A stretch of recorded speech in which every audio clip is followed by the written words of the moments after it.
मैं अनिल कुमार दीक्षित अपने video channel Dixit जी speaks के साथ एक बार पुनः आपके समक्ष हाजिर हूँ।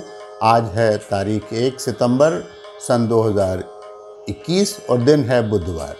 आज के कार्यक्रम में मैं अपने सभी श्रोताओं और दर्शकों का स्वागत करता हूँ, उन्हें प्रणाम करता हूँ। जैसा कि आपको अवगत है कि हम लोग एक भक्ति श्रृंखला पे कार्य कर रहे हैं, जिसके अंतर्गत हम श्रीमद् भागवत के अंश को छोटे छोटे वीडियोस के रूप में आपके सामने प्रस्तुत करते हैं। इसी श्रृंखला में हम इसके 42 वीडियो अभी तक आपके सामने प्रस्तुत कर चुके हैं और आज ये हम उसका 43वां वीडियो आपके सामने प्रस्तुत करने जा रहे हैं। अभी तक की कथा में हमने सुना था कि किस प्रकार से शिव जी प्रसन्न हुए और दक्ष प्रजापति का यज्ञ पूरा हुआ, और आज की कथा में हम आपको ये बताएंगे, ध्रुव के वन जाने की कथा सुनाएंगे। मैत्रेय जी ने आगे की कथा को आगे बढ़ाते हुए कहा कि विदुर जी, जैसा कि आप जानते ही हैं कि ब्रह्मा जी के पुत्रों के विषय में आपको पता ही है। उनके पुत्र थे नारद, ऋभु, हंस, अरुणि, यति और सनकादि। लेकिन इन सभी जो उनके पुत्र थे, उन्होंने सदैव ही ब्रह्मचर्य का पालन किया और गृहस्थ आश्रम उन्होंने ग्रहण नहीं किया। ये लोग बराबर भगवत भजन में ही लगे रहे। उसके बाद उनके एक पुत्र का जन्म हुआ, अधर्म था। उन्होंने पुत्र को अधर्म को भी पैदा किया। उसकी पत्नी का नाम था मृषा।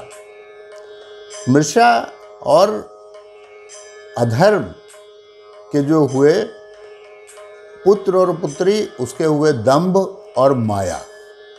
दंभ और माया ने से जो एक निरश्री नाम का एक व्यक्ति, एक उनका जन्मा व्यक्ति था, वो ले गया। क्योंकि उसके कोई संतान नहीं थी। दंभ और माया से लोभ और शठता नाम के पुत्र और पुत्री का जन्म हुआ, और लोभ और शठता से क्रोध और हिंसा का जन्म हुआ।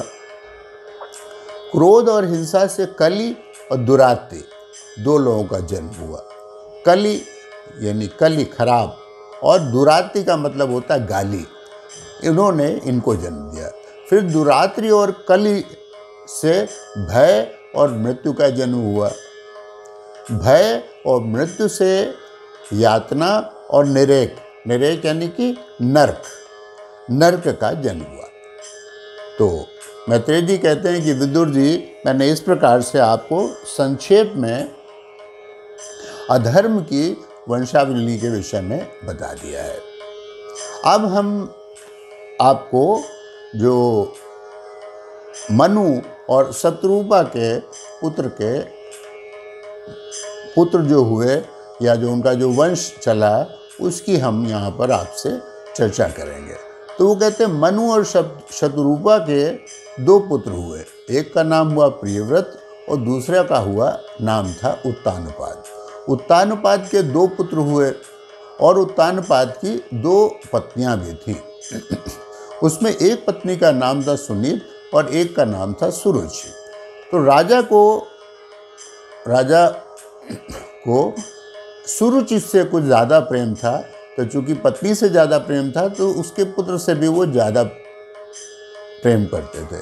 सुनीत से जो उनका पुत्र था, उसका नाम था ध्रुव। तो एक दिन राजा बैठे हुए थे, तो उन्होंने सुरुचि के पुत्र को गोदी में लिया हुआ था। उसी समय ध्रुव भी आ गया और उसने कहा, पिता से अपने कहा कि मुझे भी अपनी गोद में बैठा लो। लेकिन राजा ने उसका उस प्रकार से उसको प्यार नहीं दिया, स्नेह नहीं दिया। वहीं पर उसकी माता जो सुरुचि थी वो खड़ी हुई थी, तो और वहीं पर उनकी सुनीत भी खड़ी थी। तो उन्होंने अपनी जो सौत थी उसके सामने ही उसकी छोटे से बच्चे की बड़ी बेइज्जती की और कहा कि तुम जो है उनकी गोदी में बैठने के लिए योग्य नहीं हो। तुम मेरे गर्भ से जन्म तुमने नहीं लिया है, तुमको किसी और के गर्भ से तुम पैदा हुए हो और यहाँ ला करके राजा के यहाँ रख लिए गए हो, इसलिए तुमको उनकी गोद में बैठने का अधिकार नहीं है। अगर तुमको उनकी गोद में बैठना है तो तुम भगवान का स्मरण करो और फिर मेरे गर्भ से तुम जब पैदा होगे तब तुमको राज सिंहासन पर बैठने को मिल सकता है। तो इस तरह की बातें सुनकर हर बच्चा ही दुखी हो जाएगा। ध्रुव को भी बहुत ही दुख हुआ और वो एकदम क्रोध से थरथराने लगा। थरथराते हुए वो अपनी माँ के पास पहुँचा। माँ ने भी ये सारी बात सुनी थी, उसको भी बहुत ज़ोरों से गुस्सा आया, लेकिन ध्रुव की माता ने ध्रुव को समझाते हुए कहा कि बेटा इन बातों से दुख मत करो, न ही किसी और को दुख दो। क्यों? क्योंकि तुम भगवान का ही स्मरण करो, क्योंकि किसी को दुख देने से तुम्हारा दुख तुमको सुख प्राप्त नहीं होगा, बल्कि तुमको दुख ही प्राप्त होगा। तुम भगवान का भजन करो। उसके बाद ध्रुव घर से निकल पड़ा। नारद जी इस दृश्य को देख रहे थे। जब नारद जी को ये बात पता चली कि ध्रुव तो घर छोड़ करके चला गया है, तो वो ध्रुव के पास पहुँचे और उन्होंने कहा कि ध्रुव तुम कहाँ जा रहे हो? देखो ये सब तो चलता रहता है दुनिया में, जहाँ पर कई पत्नियाँ होती हैं, कहाँ कई पुत्र होते हैं, तो इस तरह के प्रसंग आते रहते हैं। इसलिए तुम दूसरों के कहे से दुखी मत हो और अपने मन को दुख और सुख दोनों से दूर रहो और हर परिस्थिति में संतुष्ट रहना सीखो और तुम अपने घर वापस चले जाओ। तो ध्रुव ने कहा कि सुख और दुख के ऊपर चित्त चंचल हो जाता है और उसके ऊपर आपने जो मुझे उपदेश दिया है वो बहुत ही अच्छा उपदेश दिया है, लेकिन मैं तो घोर क्षत्रिय स्वभाव का हूँ और उसमें विनय का मुझ में अभाव है। क्यों? क्योंकि मुझे जो गुस्सा मुझे ज़्यादा आता है। अब मुझे गुस्सा आ गया है, मैं उस पद पर बैठना चाहता हूँ जो सबसे श्रेष्ठ हो। उसको पाने का उपाय नारद जी आप मुझे बताइए।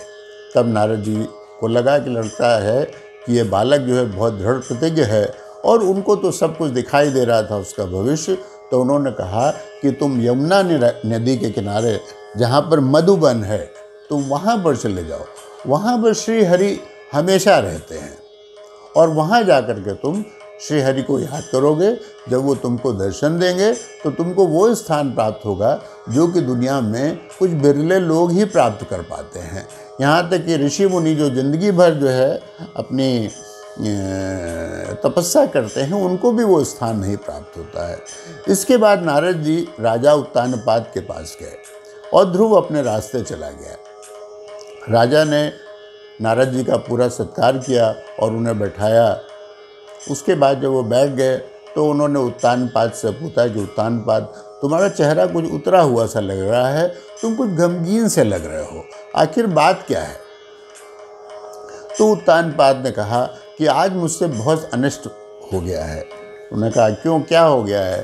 तो बोले मैंने अपने 5 वर्ष के बेटे और उसकी माँ को घर से निकाल दिया है। ये तो कोई दुष्ट व्यक्ति ही कर सकता है, इसके लिए तो मैं बिल्कुल भी सज़ा के काबिल हूँ, मुझे सज़ा मिलनी चाहिए, भगवान को देनी चाहिए।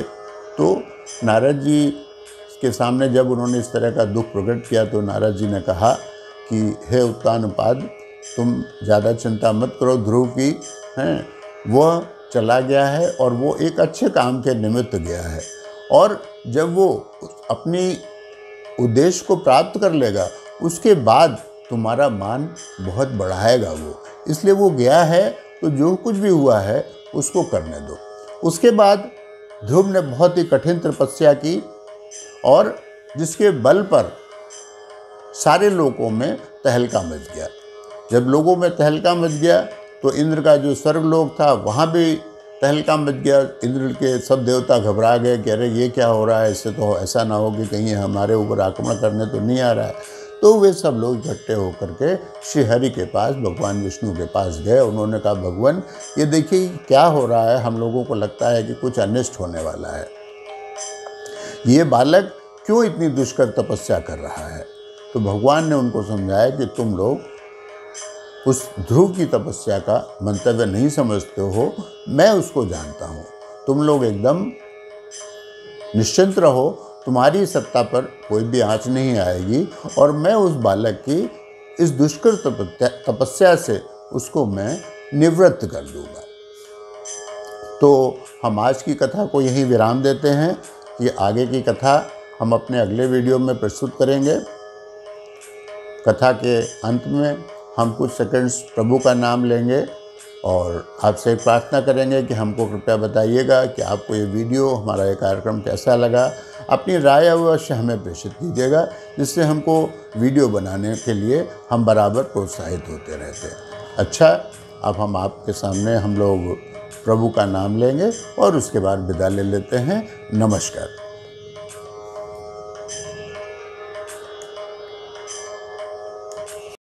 ओम नमो भगवते वासुदेवाय। ओम नमो भगवते वासुदेवाय। वासुदेवाय